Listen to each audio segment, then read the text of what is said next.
Welcome to the deep dive. Today, we're really zeroing in on something I think is pretty crucial for a lot of you listening. That next level. Exactly. It's for those of you who've, you've put in the work, you've reached that C1 level in English, you're proficient. Yeah, the fluency is there.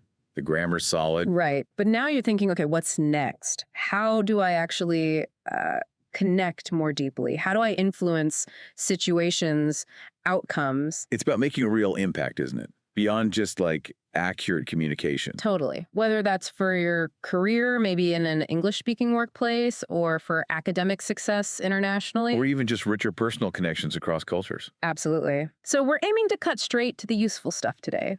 Deep insights, but practical. Things you can actually use. And for this deep dive, we're pulling from some really foundational work.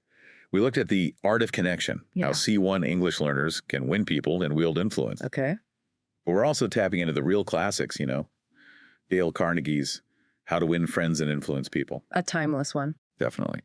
And Dr. Robert Cialdini's Influence, the Psychology of Persuasion, really digging into the why behind it all. So our mission really is to hand you, the advanced English speaker, some concrete tools, strategies to be, well, more effective. Better communicators, better influencers, applying these big ideas, but with that C1 understanding of English nuances. And different cultural contexts, that's key too. Crucial. Okay, let's get into it then. Where should we start?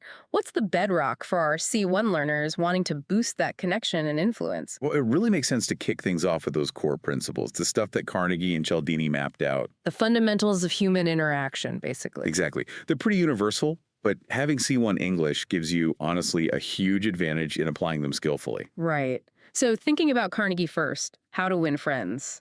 What are the big takeaways there for our listeners? Okay, so Carnegie hit on several vital points.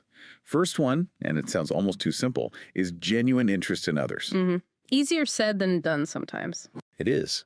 But with your level of English, you can actually show that interest more deeply. You can ask nuanced questions, really understand their viewpoint. Remember Priya with those virtual coffees? Yeah, good example. Her language skills let her get beyond surface chat, really grasp her team's dynamics. Okay, what else? The power of a smile. Simple, universal sign of warmth. Doesn't require complex grammar. Ew. And remembering names. Carnegie was adamant about this.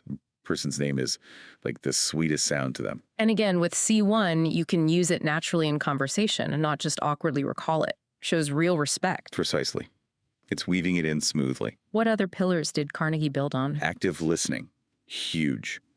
And encouraging others to talk about themselves. Which C1 level definitely helps with. You can follow complex thoughts, ask relevant follow-ups. Exactly. You're not just waiting for your turn to speak. Think about Priya again, making sure everyone felt heard in those meetings. That takes skill. Then talking in terms of the other person's interest, not just your own agenda.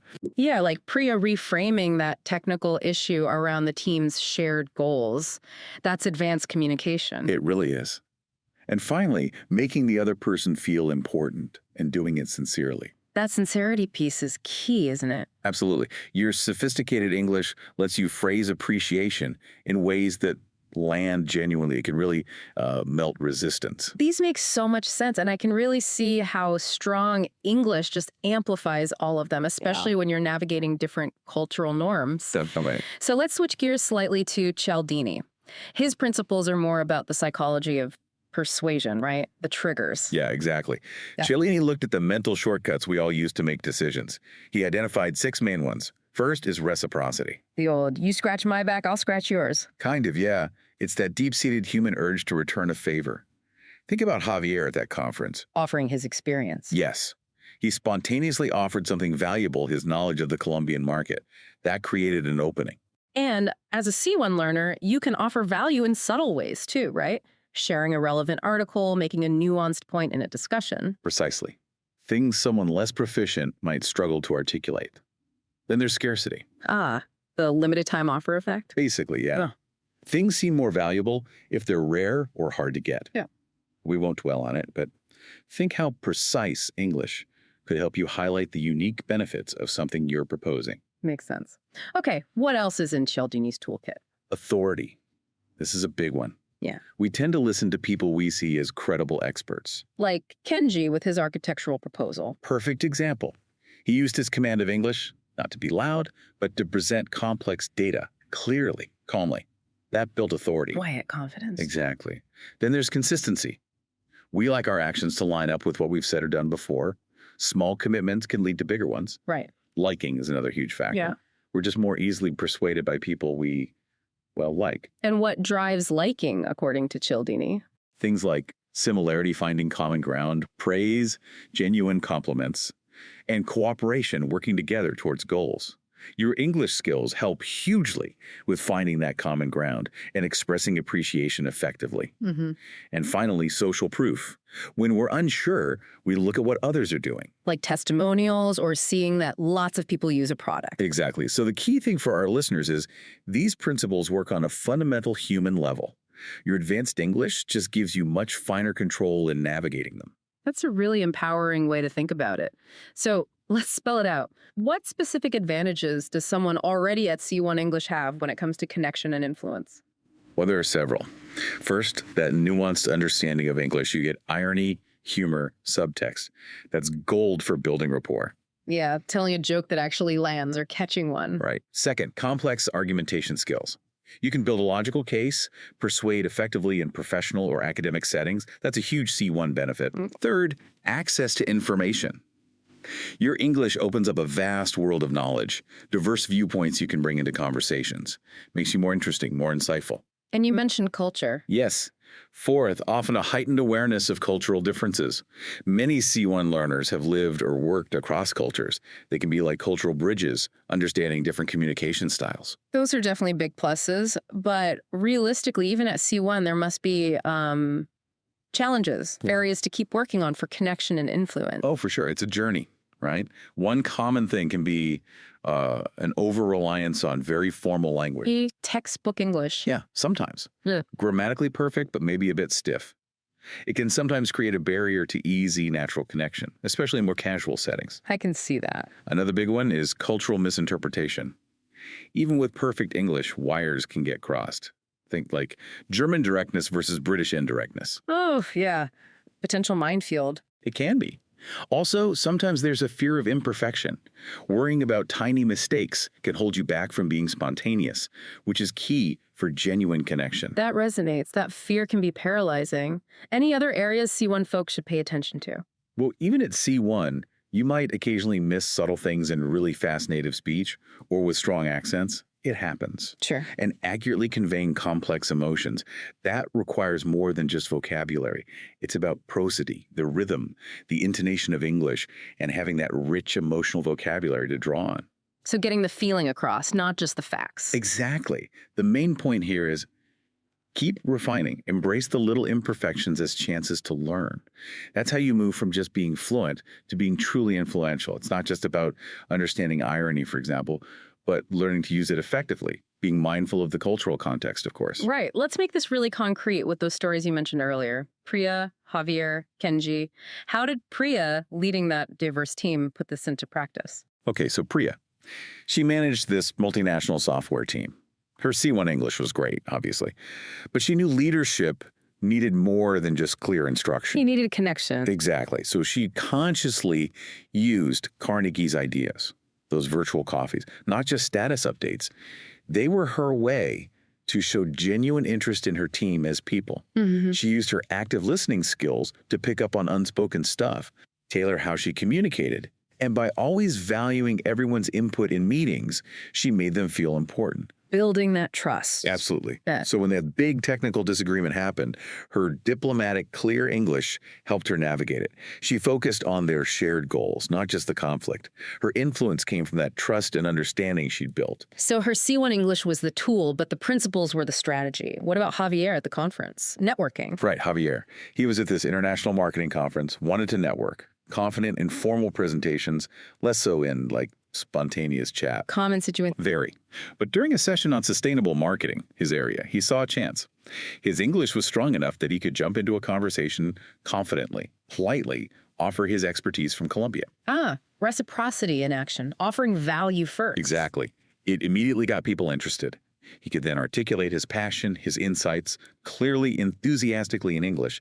That led to real connections and actually a consulting gig. Wow. So seizing the moment enabled by his language skills. Precisely. Linguistic confidence turned a chance encounter into an opportunity. Fantastic. And Kenji, the architect presenting his proposal, his story sounded a bit different. It was. Kenji had this ambitious proposal for international investors. His style was more measured, respectful, maybe less overtly selling it than some might expect. Came from his Japanese background. Okay. When they hit him with tough questions, critical ones even, he didn't get defensive. He uses precise, sophisticated English to address every point, calmly, methodically, with data. Letting the facts speak using his English to make them clear. Exactly. That quiet demonstration of expertise. That's Cialdini's authority principle. And his calm, respectful manner built liking and trust. He bridged that potential communication style gap using the clarity and logic his English allowed. These stories really drive it home, don't they? How these principles plus strong English plus cultural awareness equals real influence. So for listeners thinking, okay, I'm C1, I want to do this, what are some really practical, actionable strategies they can start using, like tomorrow? All right, practical steps. First, really work on active listening in English. Go beyond just hearing. Use those little verbal nods. I see. That's interesting. Show you're engaged. Yes. And paraphrase back what you think you heard. So if I understand correctly, you're saying ask good, open-ended questions that invite them to share more. Okay, active listening. What's next? Harness storytelling. People connect with stories emotionally. Don't just state facts, weave a narrative. Use vivid English. Instead of, it was a good project, try, it was an exceptionally rewarding project that actually exceeded all our initial expectations. Paints a picture. Right. And practice telling your stories. Make them relevant, to your point, of course. Good advice. What else is practical? Elevate your small talk and your transitions. Think beyond the weather. Prepare a few open-ended questions about maybe current events, shared interests, even just the immediate environment. Move beyond nice weather we're having. Please. And get good at transition phrases to move smoothly between topics. Actually, that reminds me of, or building on that point, makes conversation flow better. Smooth operator. And then pay attention to your voice and body language in English. Your voice is an instrument. Vary your tone, pace. Don't be monotone. Keep it engaging. And the nonverbals. Eye contact, open posture, a genuine smile. They all build rapport. Even subtle mirroring of the other person's body language can help create connections subconsciously. Right, the physical side of communication. Often forgotten. More strategies. Definitely. Use questions strategically, not just for info, but to show curiosity. Guide the conversation gently. Seek real understanding. And when misunderstandings happen, because they will handle them gracefully, don't panic or get defensive. Use polite clarification phrases. Sorry, could you elaborate on that? Or I want to make sure I've got that right. Own your part if you weren't clear. Exactly. Maybe even use a bit of humor if it fits. And finally, actively develop your cultural intelligence, your CQ. Going beyond stereotypes. Way beyond. Observe how people communicate in different contexts, direct versus indirect, high versus low context cultures. Adapt your style. And if you're unsure about a cultural norm, just ask respectfully. That's a whole skill set in itself, CQ. Super important. Crucial for global influence. Okay, these are fantastic practical tips. Now let's think about structuring persuasion specifically. If you're making a case, presenting an idea in English, what should C1 learners focus on? Clarity and logic are king.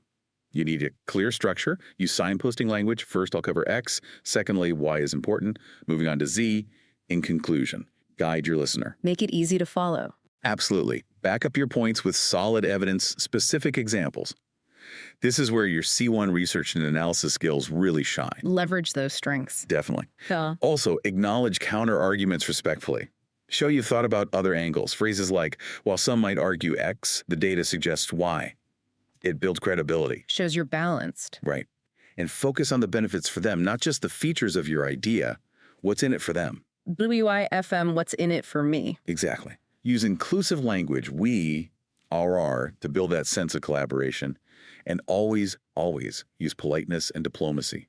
Soften requests. Would you be open to considering perhaps one approach could be, it goes a long way in English. That politeness layer is so key in many English-speaking cultures for persuasion. Okay, one last big hurdle for many. That inner critic, that voice saying my English isn't perfect. I might make a mistake. How do people overcome that to be influential? The inner critic, it's tough. Yeah. First step is really embracing your unique voice, your background, your perspective as a language learner. That's a strength. It adds value. Different viewpoint. Exactly. And reframe mistakes. They're not failures. They're data points. Learning opportunities. Every single one helps you improve. Shift the focus. Yes. Focus on the connection you're making with the person, not on achieving flawless grammar. Perfection isn't the goal. Understanding and influence are. Find safe spaces to practice. Crucial. Low-stakes situations where you can build confidence. And celebrate your wins.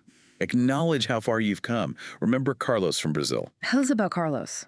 He had great C1 English, but was really hesitant in meetings.